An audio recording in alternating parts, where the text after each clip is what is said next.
Welcome. Today we're opening up the research for a thorough examination of the life and really the devastating legal and personal challenges of Vicki Lynn Hogan, who the world came to know as Anna Nicole Smith. We are charting a course through a life that spanned just 39 years, from 1967 to 2007. So short. Unbelievably short, but it was just packed with this trajectory of rapid fame, these extraordinary wealth disputes that actually made U.S. legal history, and just profound personal loss. And that's such a crucial point, isn't it? The contrast between that tabloid persona and the serious legal precedent she ended up creating. Exactly. Our sources really give us a roadmap through the highs of her career, the labyrinthine complexity of her legal battles, and the tragedy of her final months. So our mission here is to provide you with the context, to pull out the key legal turning points, and really understand the facts around her public image and her private devastation. We're going to start at the very beginning, before the billboards, before the courtrooms.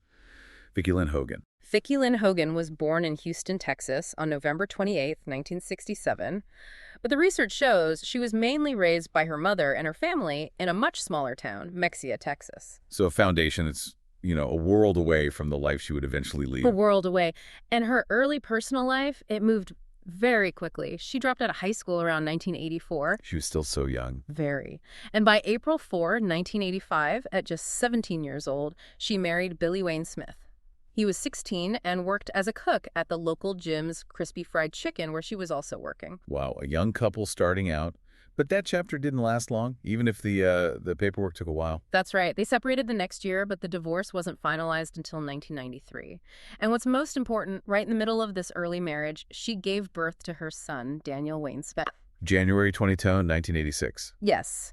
And Daniel's birth was, you could argue, the single most important event of her entire life. The sources are clear on this. He was the center of her world, always. So by the time she starts this transformation into the public figure we all recognize, she's already a young, single mother with this incredibly deep bond with her son.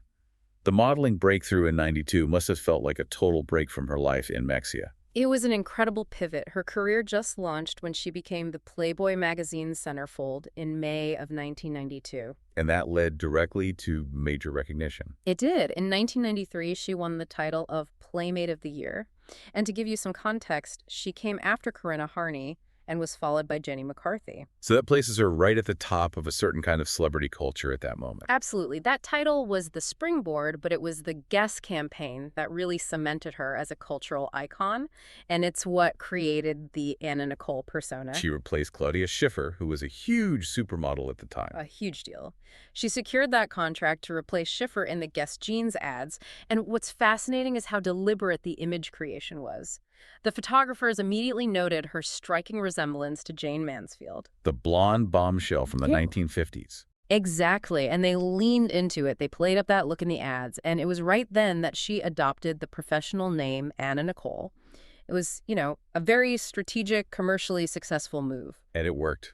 Her image went global very fast. It really did. In 1993, she was also modeling for H&M, the big Swedish clothing company. And the sources say her picture was on these enormous billboards all across Sweden and Norway. You also saw her in magazines like Marie Claire and GQ. So from Texas to international recognition in, 2 years? Basically, yes. And that kind of hyper-visibility, it leads to other things, endorsements. And those later created their own set of legal problems. The most notable one, of course, was Trim Spa. Right, the diet product. She became their spokeswoman in October 2003. This was a very high-profile campaign. She publicly claimed the product helped her lose a significant amount of weight. 69 pounds, I believe the sources said. That's the number, yes. About 31 kilograms. And this was a massive success for the company. Her image was everywhere. But it led to legal trouble? What were the allegations? Well, Trim Spa and Smith were both named in a class action lawsuit. The main claim was that the marketing for the pill was false and misleading. So they were basically saying the product didn't work as advertised. Essentially, yes. The suit questioned its effectiveness and suggested the marketing relied too much on her personal claims without any real scientific proof. And what's telling is what happened later. Trim Spa eventually filed for bankruptcy and was liquidated after she died. Which suggests the legal issues were pretty severe. Very severe. So moving on from modeling and endorsements, let's touch on her acting career. It was brief, but she worked with some major names right at the start. That's right. She made her film debut in the Coen brothers movie, The Hudsucker Proxy, in 1994. She also had her first starring role in a film called To the Limit in 1995. But here's that contradiction in her career again. While she's replacing supermodels and appearing in these big films, she's also being mocked. Yes, the sources confirm that for her role in Naked Gun 3313, The Final Insult, which also came out in 1994, she received the Golden Raspberry Award for Worst New Star. So this duality, it really defines her public persona.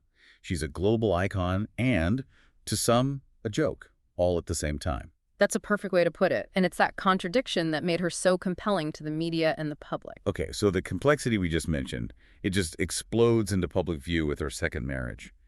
This event defined her for a generation and set the stage for 2 decades of legal warfare. We're talking about her marriage to J. Howard Marshall. Right, this is where her life becomes completely tied up with immense wealth and incredible scrutiny.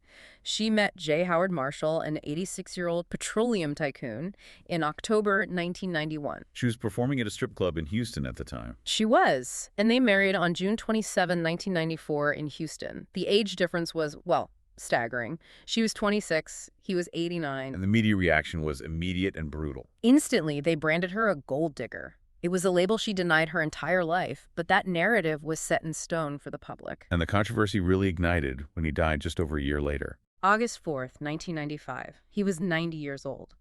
And his death kicked off one of the most famous and certainly one of the longest probate battles in recent American history. So, despite being his wife, she was left out of his written will. What is her legal claim based on? Her whole case, everything, rested on her claim that Marshall had verbally promised her half of his estate. A verbal promise. A verbal promise. Specifically, half of his 16% interest in Koch Industries, which at the time was valued at an astounding $1.6 billion. $1.5 billion. And who was fighting her on this? His stepson, E. Pierce Marshall. He fought her claim at every turn.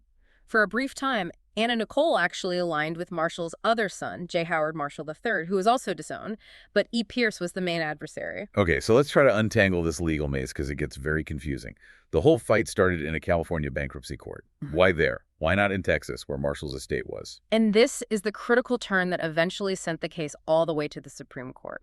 In 1996, Smith filed for bankruptcy in California. This was over a completely separate issue, right? Yes, it was an unrelated $850,000 judgment against her from a sexual harassment suit filed by a former nanny.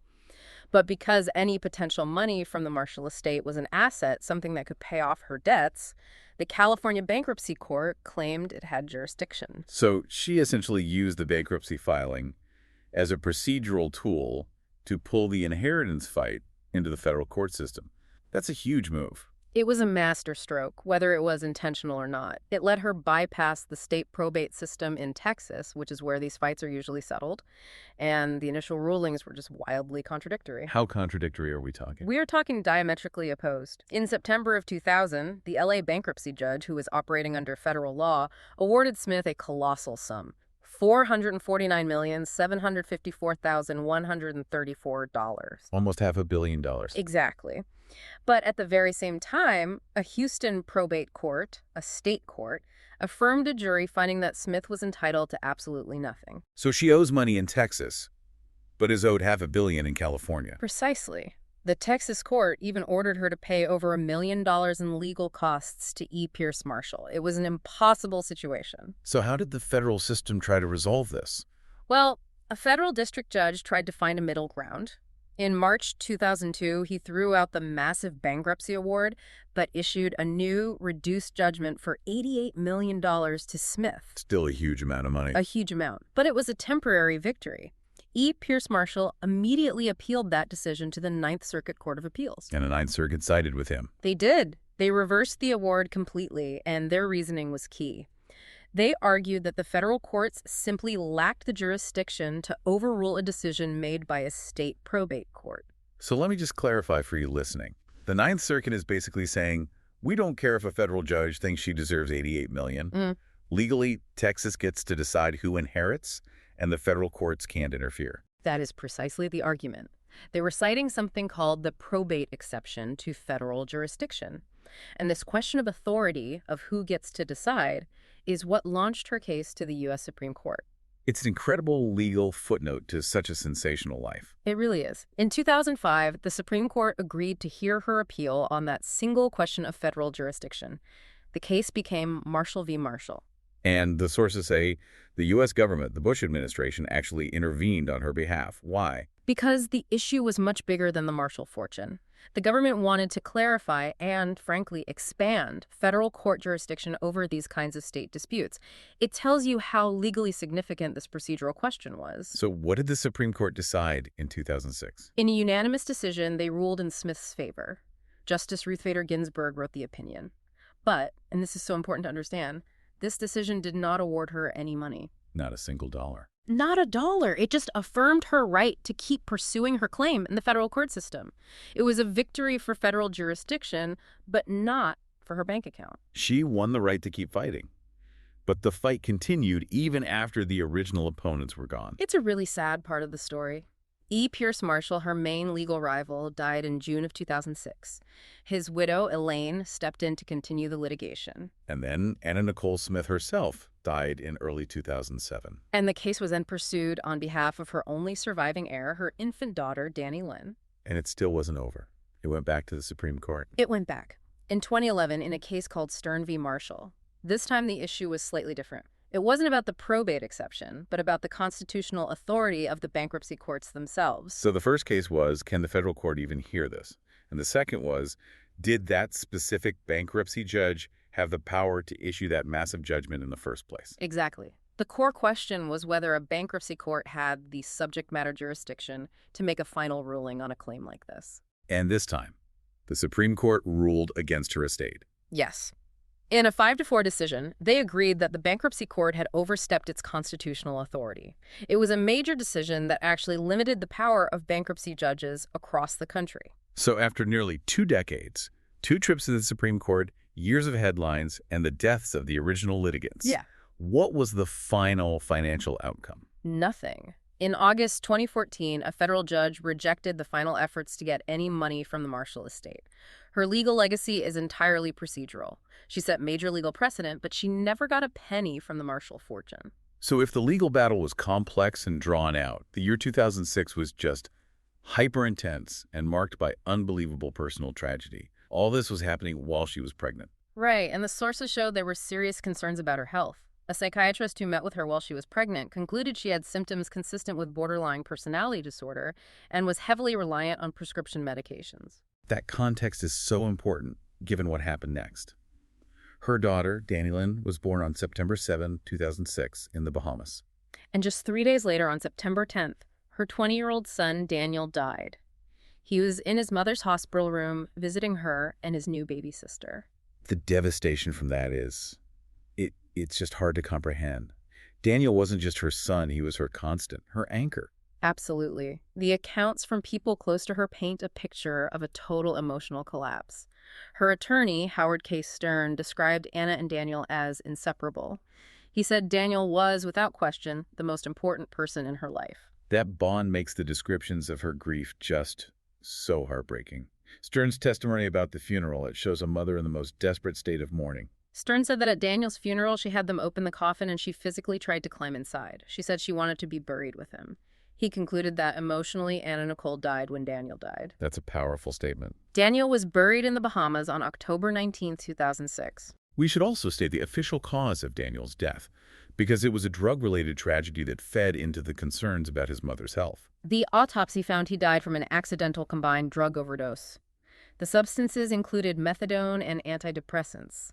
A Bahamian jury ruled the death accidental. So in the middle of this profound grief, the media focus shifts immediately to the paternity of her newborn daughter, Danny Lynn. The environment must have been pure chaos. It was a spectacle. Howard K. Stern initially claimed he was the father, and he was even listed on the Bahamian birth certificate. But the list of potential fathers grew very quickly. It did. The entertainment photographer Larry Burkhead filed a lawsuit claiming he was the father. Then you had others step forward. Zagabor's husband, Frederick Princeson Anhalt, and her former bodyguard, Alexander Denk. It was a bizarre situation. A U.S. judge ordered DNA tests, but then Smith died, and the legal maneuvering over her body became, well, macabre. It's a grim detail. After her death, Burkhead's lawyer asked for an emergency DNA sample from her body. That was denied, but a judge did order her body to be preserved to make sure evidence wasn't lost. And the paternity issue was resolved a few months later. Yes, in April 2007, a Bahamian judge ruled that DNA tests proved Larry Burkhead was the biological father. Howard K. Stern didn't contest it, which allowed Burkhead to return to the U.S. with Danny Lynn. And amidst all this chaos and grief, you have the strange commitment ceremony between Smith and Stern. Yes. On September 28, 2006, just weeks after Daniel's death, they exchanged vows and rings in an informal ceremony in the Bahamas. And it's critical to note, this was not a legal marriage. The timing is just so questionable. What was the motivation? Her attorney in Nassau said it was for an adrenaline boost, to give her a moment of focus after the devastation. But regardless of the motivation, the photos of the ceremony were sold to People magazine for a reported $1 million. Let's also talk about her residency in the Bahamas, which was its own controversy. She was apparently there to avoid the U.S. paternity testing. She was trying to establish permanent residency, yes. She was granted it by the immigration minister, Shane Gibson, based on her claim that she owned a $900,000 mansion. But that ownership was immediately challenged. It was. A former boyfriend, Gaither Ben Thompson, claimed he'd only loaned her the money for the property, and he sued to get it back. He eventually won a default judgment. And this situation showed how precarious her finances really were. Exactly. And the political fallout in the Bahamas was significant. Photos surfaced of the immigration minister, Gibson, in an embrace with Smith, which raised a lot of questions. He eventually had to resign. There's also a chilling detail from when that mansion was being reclaimed, something that hinted at her pharmaceutical dependencies. Yes. When they were inventorying the property, reports say that in her bedroom refrigerator they found a large bottle of methadone, vials of injectable vitamin B12, and bottles of Slim Fast. That combination of painkillers, vitamins, and diet aids, it really foreshadows her final days.